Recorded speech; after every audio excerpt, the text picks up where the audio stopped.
The morning sun had yet to crest the jagged ridge, but Clara Whitmore was already ankle-deep in mud. The corral gate groaned as she pushed it open, boots sinking into the slop left by last night's storm. The cattle were restless, sniffing at the ground where grass should have been. They were hungry, same as her children, same as the land. She didn't flinch when the wind cut sharp across her cheeks. Didn't pause when the calluses on her hands split open again as she yanked hay from the loft. She worked in silence, like always, her face stern, her long skirt caked in dust and manure, her hair bound tight beneath her sun-bleached hat. The ranch had once been a dream. Her husband's. He was dead now. 2 winters gone, fever took him fast. Left her with 2 children, a mortgage, 22 head of sickly cattle, and a house that creaked louder each time the wind changed. Folks said she should sell.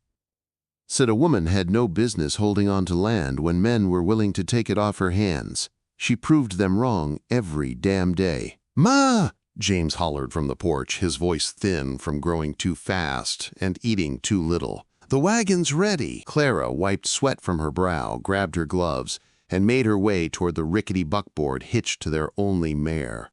Her son sat high on the seat, boots too big, shoulders too narrow. His sister Maggie clutched a cloth doll and blinked up at the morning with wide, curious eyes. "Remember," Clara said, climbing aboard, "you speak only when spoken to. Stay by the wagon and don't go wandering." Maggie nodded. James rolled his eyes, but kept quiet. The road to Copper Ridge was dust and rock, winding through the open prairie like a scar. They passed scorched fields, empty homesteads, and fences torn down by desperation. Drought had made everything brittle, soil, crops, even people. Copper Ridge was no better. The town stank of smoke, sweat, and rust. Men loitered outside the saloon, spitting tobacco and watching everything that moved. A row of storefronts lined the main street, most of them half-boarded, sun-faded signs swinging in the breeze. The church was closed again, locked since the preacher ran off with the banker's wife. Clara drove straight to the stockyard, heart thudding. The auction was already underway. A pen of wild-eyed mustangs bucked against the rails, and a crowd of ranchers shouted bids between mouthfuls of tobacco. She tied off the mare and lifted Maggie down, then set James to keeping watch. She needed help, real help. Her hands were blistered raw, and winter was coming fast. If she couldn't find a ranch hand today, she wouldn't make it through the next month. The auctioneer's voice rose over the crowd, slick and nasal. "Next up! A special kind of beast for you brave souls. What we have here ain't no horse, ain't no steer. This one walks on 2 legs. Laughter erupted from the men. Clara turned, frowning. 2 handlers dragged out a figure in chains. He towered over them, broad as a stall door, shirtless under the sun, ribs jutting out beneath a lattice of scars. His face was shadowed by greasy hair, matted and tangled. Mud crusted his beard. A raw welt split his lip. One eye was swollen nearly shut, but he didn't stumble. He walked. Even chained, even barefoot on splintered wood, he walked like the ground owed him a path. "This here is Boone," the auctioneer barked. "Caught him up north. Been living in the mountains, stealing from trappers. Some say he ran with wolves. Big fella, strong as a bull, meaner than one too. You want work done, he'll do it. You want him quiet, he won't say a word. Can't say if he understands much, but he knows how to swing an axe." The handlers jerked his chains to show the crowd. Boone didn't react. Clara stared, transfixed. He didn't look wild to her. He looked starved, bruised, silent, yes, but not empty. There was something behind his one good eye. Not defiance, not fear. Something deeper, like he'd been watching the world from far off and hadn't decided yet if it was worth coming back to. The crowd jeered. One man spat near Boone's feet.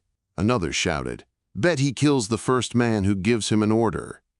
"Do I hear $50? Laughter again. "Hell, I'll give 5 to see him put down." Boone's gaze swept the crowd, then landed on Clara. He didn't flinch, didn't plead, just looked, and she saw it, clear as if he'd spoken. "Please, don't walk away." She stepped forward before she could stop herself.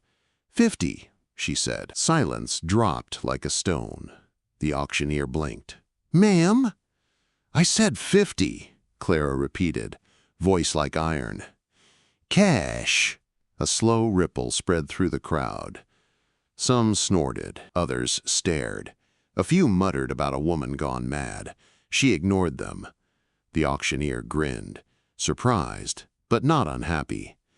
"Sold. To the widow with more guts than sense." Boone didn't move as they unlocked the chains. Clara nodded to James, who stood slack-jawed beside Maggie. She handed him the reins and turned to the handlers. "Help him into the wagon." The older handler scratched his neck. "You sure you want this one, ma'am? We've been trying to sell him for weeks. Nearly killed a man in Elk Valley." "If he tries to kill me," Clara said coolly, "he'll be dead before he reaches the front door." They loaded Boone into the back of the wagon like freight. He sat hunched, silent, arms wrapped around his knees. Maggie clutched Clara's arm. James kept glancing over his shoulder like the man might lunge at any second. But Boone didn't move. He didn't speak. All the way home, the only sound was the creak of wood and the groan of the wind. By dusk, they reached the ranch. Clara lit the lanterns, stabled the mare, and sent the children inside. Then she led Boone to the barn and pointed to the empty stall piled with straw. "This is where you sleep. Meals are at dawn and dusk. Work starts with the sun." Boone nodded once. She waited, watching him.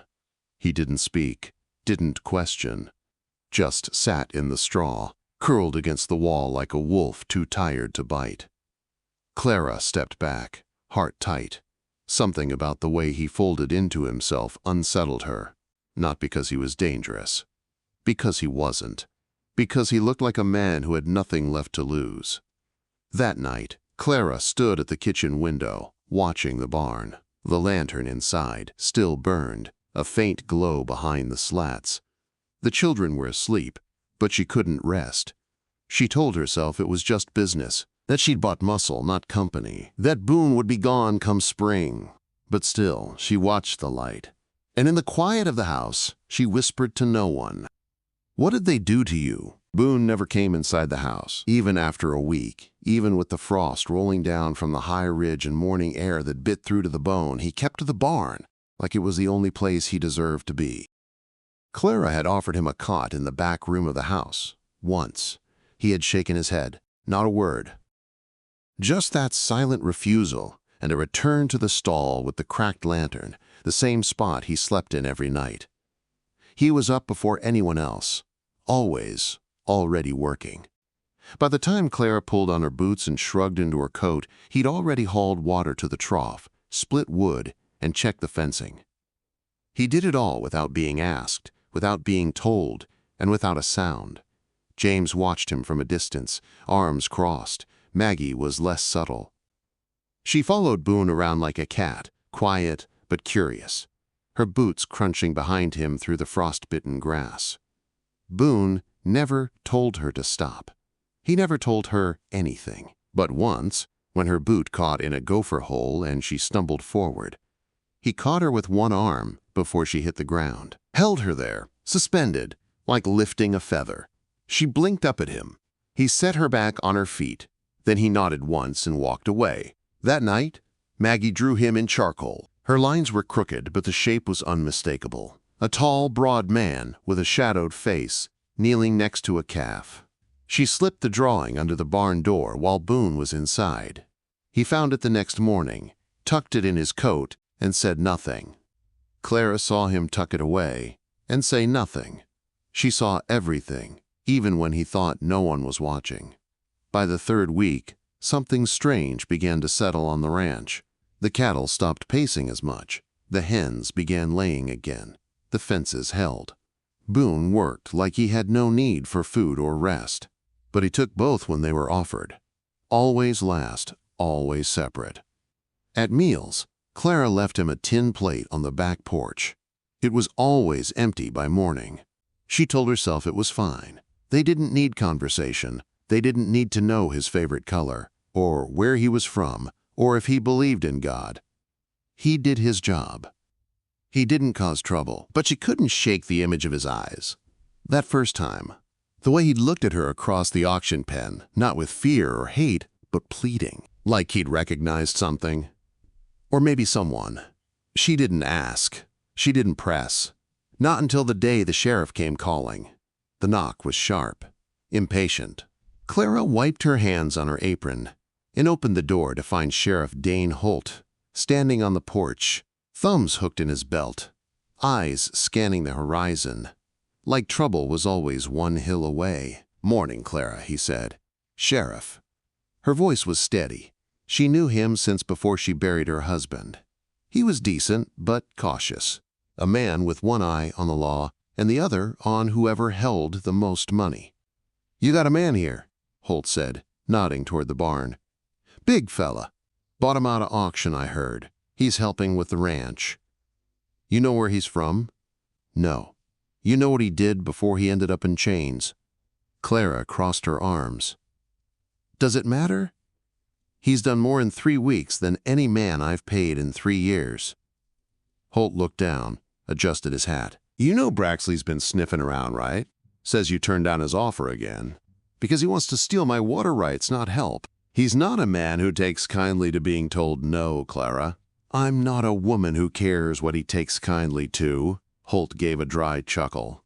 "Well, if that wild man of yours starts any trouble, it won't be me cleaning up the mess." He tipped his hat and left. Clara stood in the doorway for a long moment, staring toward the barn. Boone was standing behind the corral, watching the cattle. His shoulders looked tense, like he'd heard every word. That night, she brought the tin plate into the barn herself.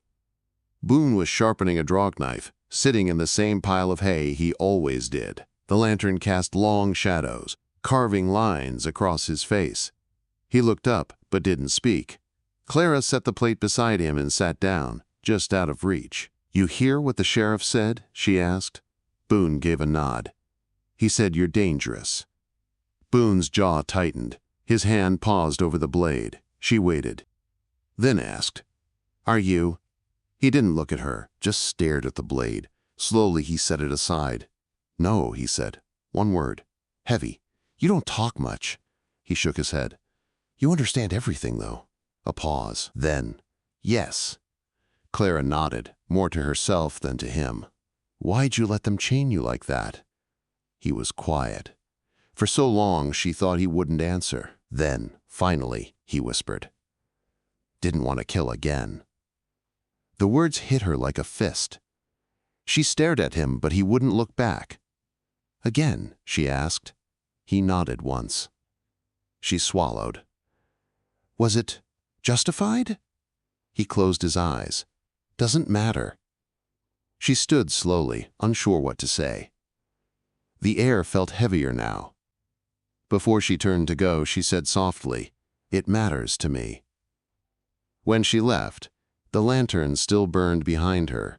He didn't eat until she was gone. Days passed. The air grew colder. Boone began sleeping in the stall with a blanket Clara quietly left, folded on a wooden beam. He never said thank you. She never expected him to. But one morning, when she stepped into the barn, she found a handmade tool hanging on the wall. A yoke brace, carved from scrap wood, sanded smooth, strong, beautiful. He didn't sign it, didn't claim it, but she knew who had made it. That same afternoon, Maggie fell while climbing the fence rail. Clara was inside, boiling coffee. James shouted, and she ran outside with her heart in her throat. She found Boone already kneeling beside Maggie, one hand cradling her arm, the other brushing the dirt from her cheek. "It's not broke," he said softly, his voice like gravel and dusk. "Just scared her." Maggie clung to his coat and sobbed into his shoulder. Clara stood frozen, watching her daughter wrapped in the arms of a man no one dared to approach 3 weeks ago. Boone didn't look at her. He just held the girl until she stopped crying. That night, Clara didn't leave his plate on the porch. She knocked on the barn door. Boone opened it. She handed him a cup of stew. He took it in both hands. She hesitated. Then she said, "You don't have to eat alone." He didn't answer. But he followed her to the porch. They sat under the stars, not speaking. Maggie peeked through the curtains. James stood near the door, one hand on his belt knife.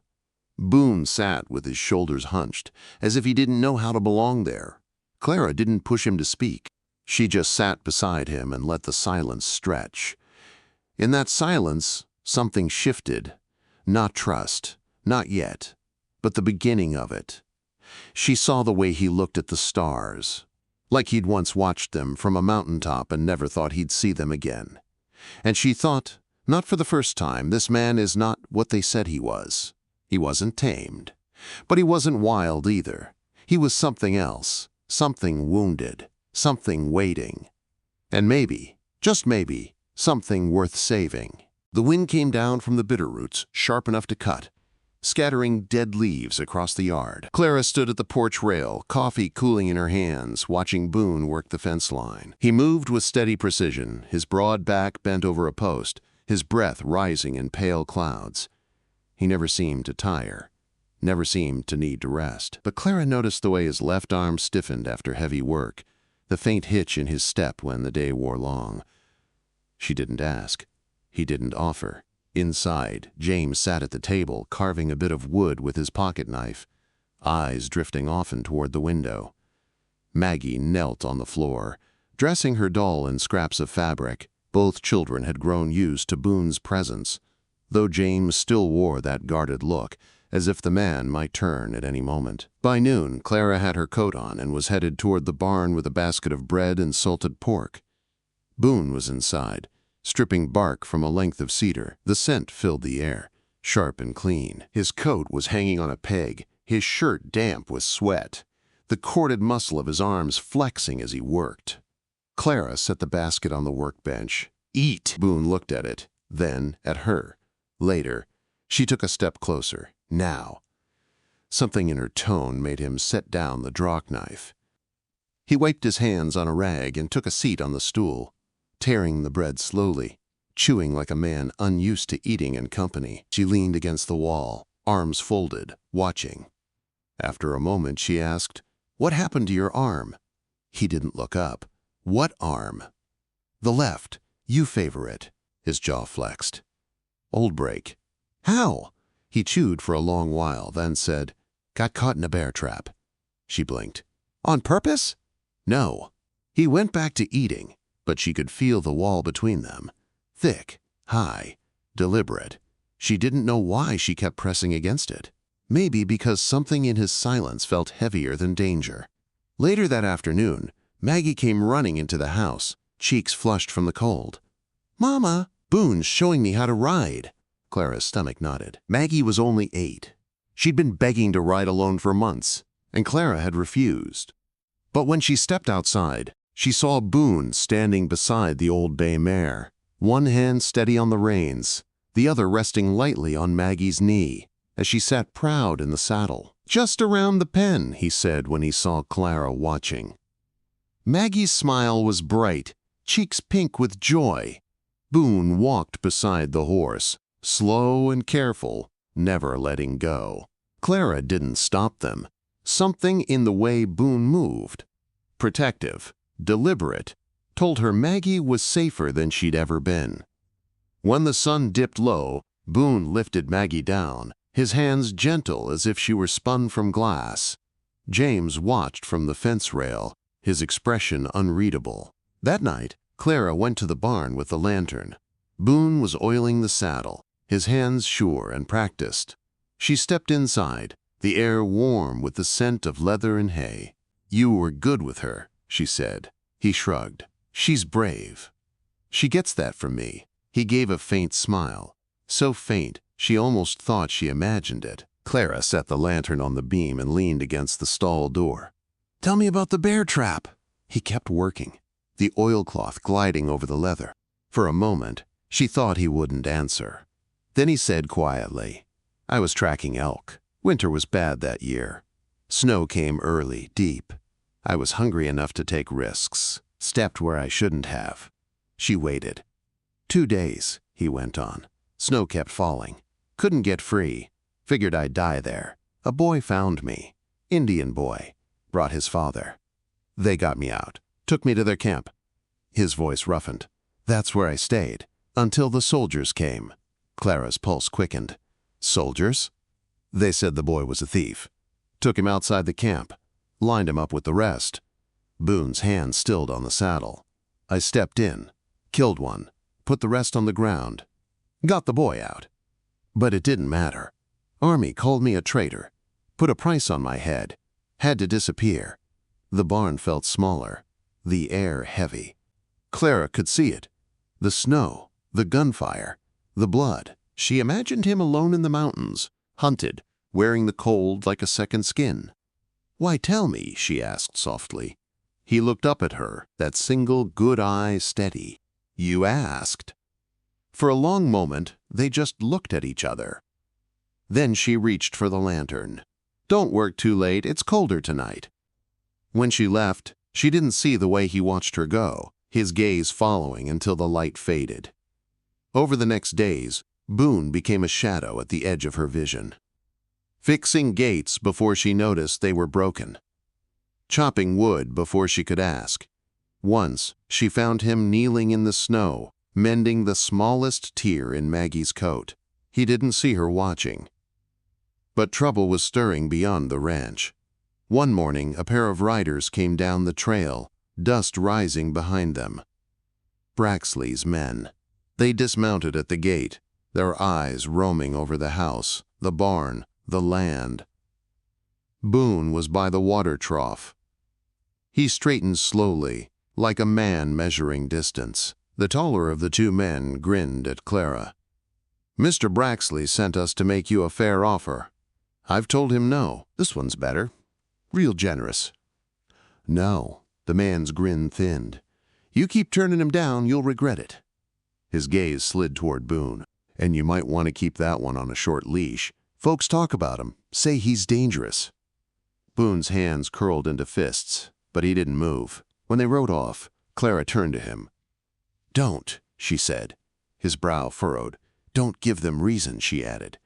He stared at her for a moment, then gave a short nod. That night, the wind screamed through the cracks in the barn. Boone lay awake in the straw, the sound of the riders' voices still in his head. He thought of the boy he'd saved, the look in his eyes when they'd run into the trees. He thought of the way Clara had stood at her gate, refusing to bend. He thought of what would happen if Braxley didn't just send men with words next time. And he decided that if trouble came, it wouldn't touch her. Not while he was breathing. The drought didn't come all at once. It crept in, like a thief, slow and sly. The river thinned to a ribbon. The well dipped lower each week. Grass yellowed, then turned to brittle brown. The cattle kicked up dust with every step, ribs starting to show beneath their hide. Clara stood in the field one morning, with the hem of her dress clinging to her boots, her eyes scanning the horizon. The ground was cracked, baked hard. She could smell the sickness rising from the soil, the dry, sour scent of death looming close. She wiped the sweat from her brow and walked the fence line where Boone was replacing rotted posts. His shirt clung to him, damp from heat, arms flecked with dirt. He didn't stop when she approached. He just hammered another rail into place, driving it deep. It's dying, she said. He nodded. Everything is. I need to sell some head before the herd starts dropping. You'll get nothing for them now. Better than waiting for them to rot in the sun. He didn't argue, but he didn't look at her either. She hated that. How he went quiet when her words grew heavy. Later that afternoon, James stormed into the house, his face flushed with heat and something darker. There were men by the creek again, he said. Clara froze. What men? The same two from last time. They were measuring something, had papers. One of them saw me watching and told me to mind my own business. Clara wiped her hands and grabbed her shawl.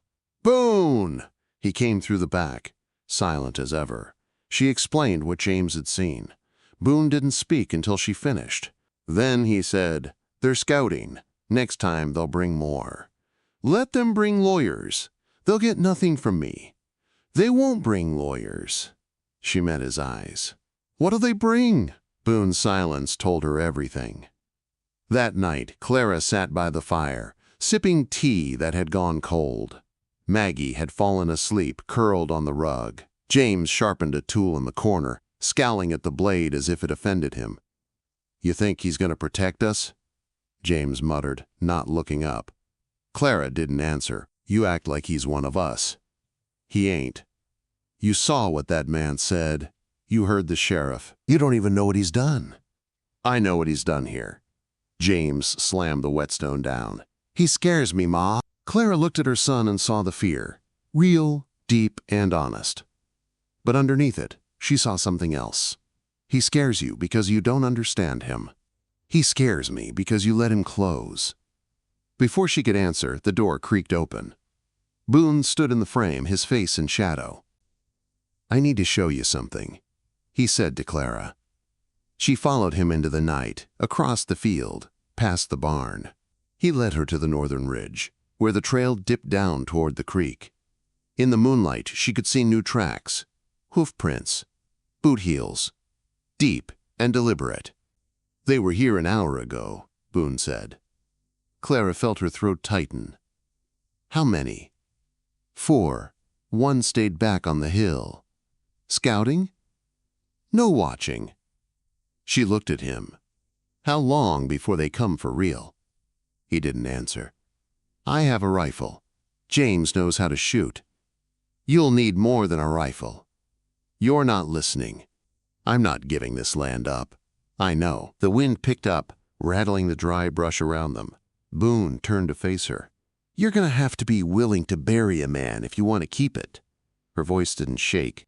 I am. He nodded slowly, then started walking back toward the barn. Claire stayed behind a moment longer, staring at the trail, feeling the weight of what was coming. At sunrise, she sent Maggie to town with a neighbor, under the excuse of trading for flour. It wasn't a lie. But it wasn't the truth either. Clara wanted her away from the ranch. Just for a while, James objected. He stood on the porch with his jaw clenched and his fists balled. I can help.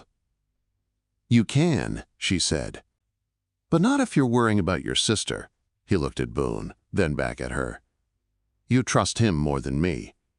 I trust you both. In different ways. Boone spent the morning laying iron traps along the ridge line. James followed, watching his every move, asking nothing. Clara spent hers in the house, opening the old chest in her closet. Inside lay a shotgun, oil-stained but well-kept. Her husband's. She held it for a long time, then began cleaning it. By evening, the air had shifted. The sky hung low, heavy with dust. No clouds, just haze. The cattle paced near the trough, skittish.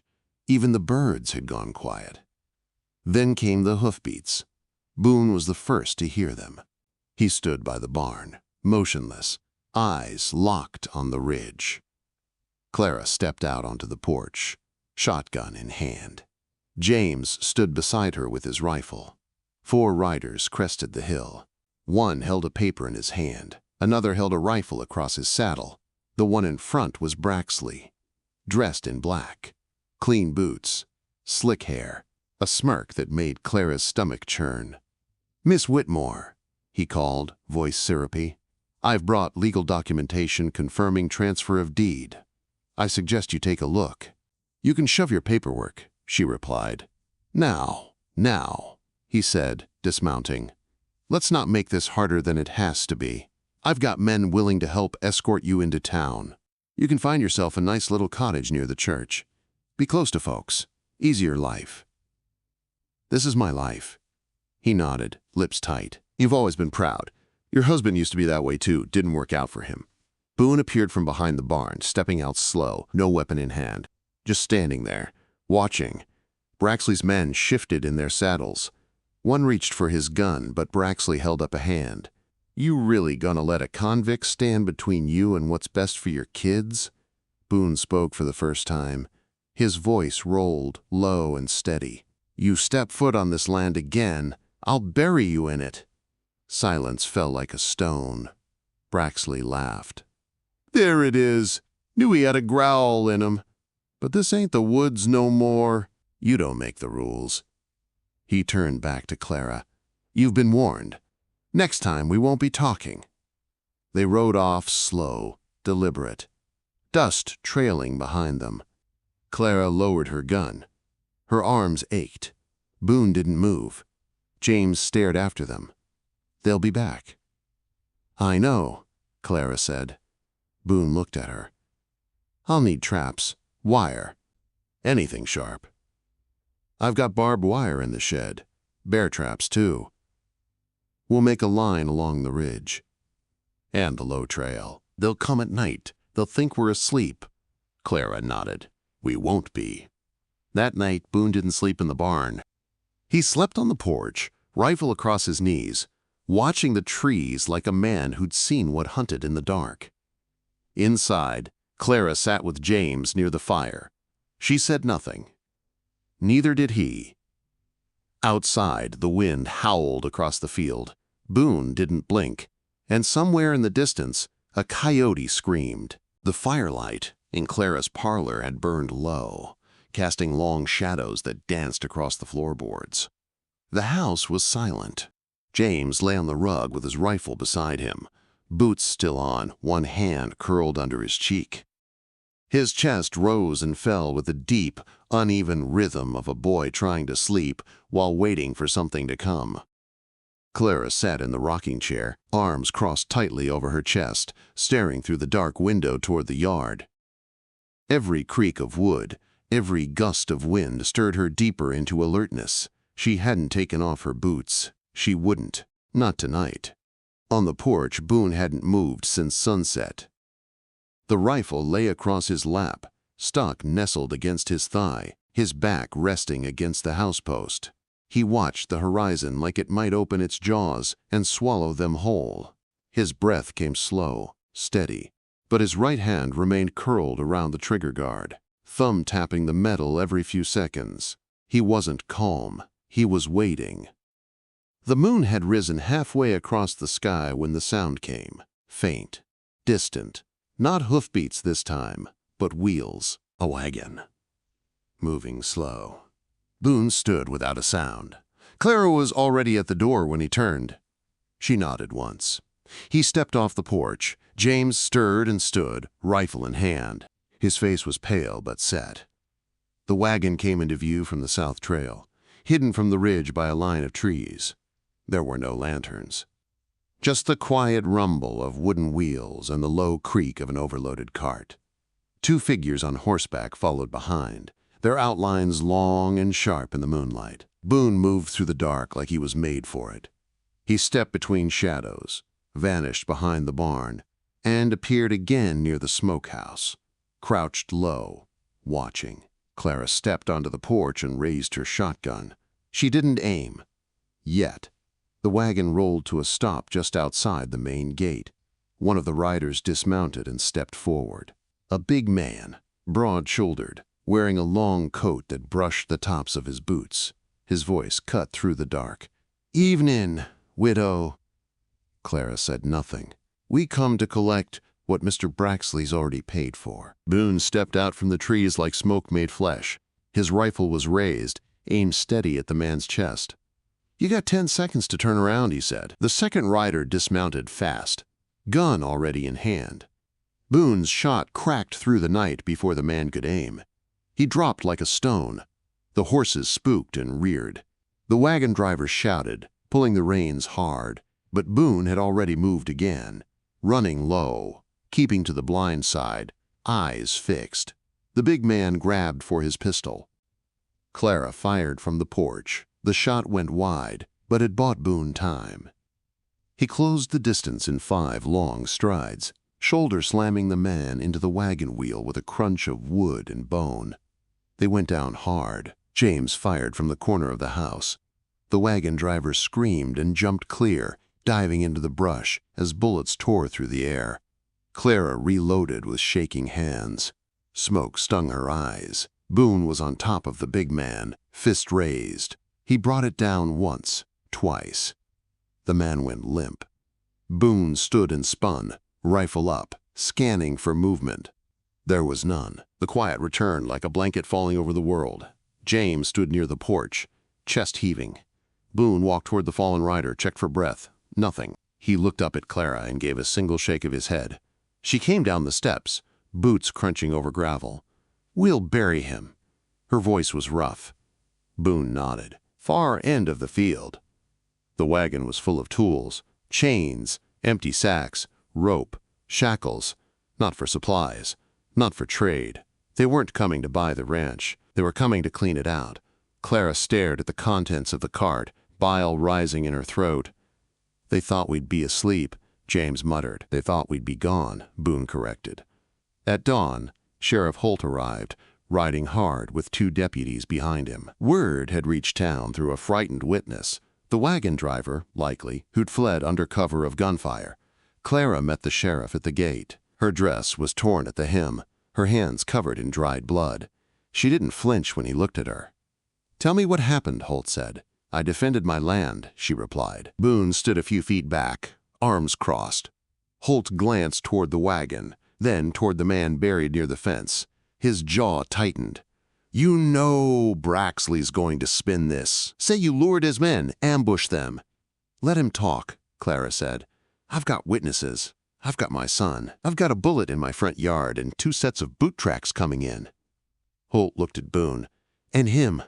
Boone met his gaze without blinking. Holt sighed and rubbed the back of his neck. "You should leave town for a few days, just till the dust settles." "No," Clara said. "You got kids, Clara." "I've got this land. I've got my name. And I've got Boone." The sheriff studied her for a long time, then nodded once and rode off. 3 days passed without incident. No one rode down the trail. No more wagons. No more threats. But the town had heard. Rumors spread like wildfire.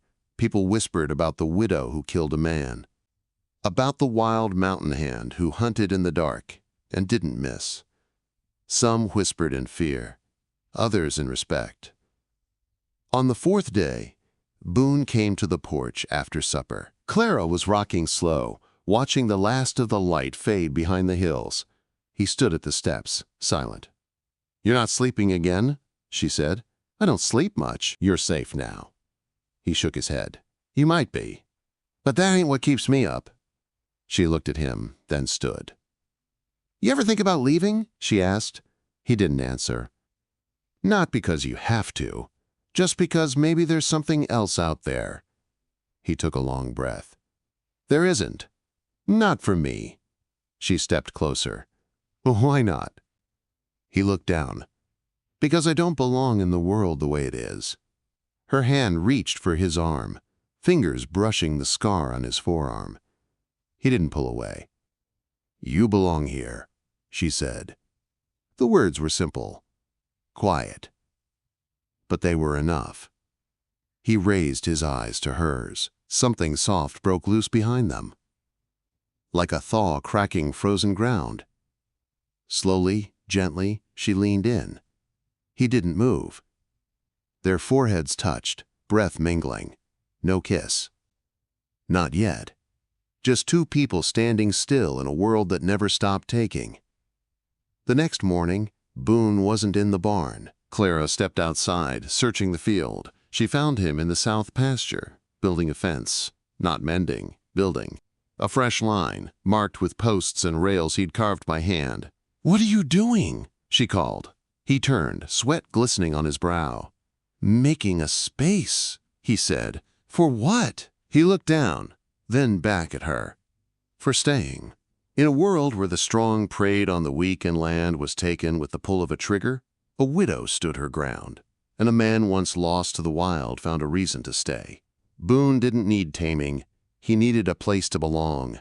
And Clara didn't need saving, only someone strong enough to stand beside her.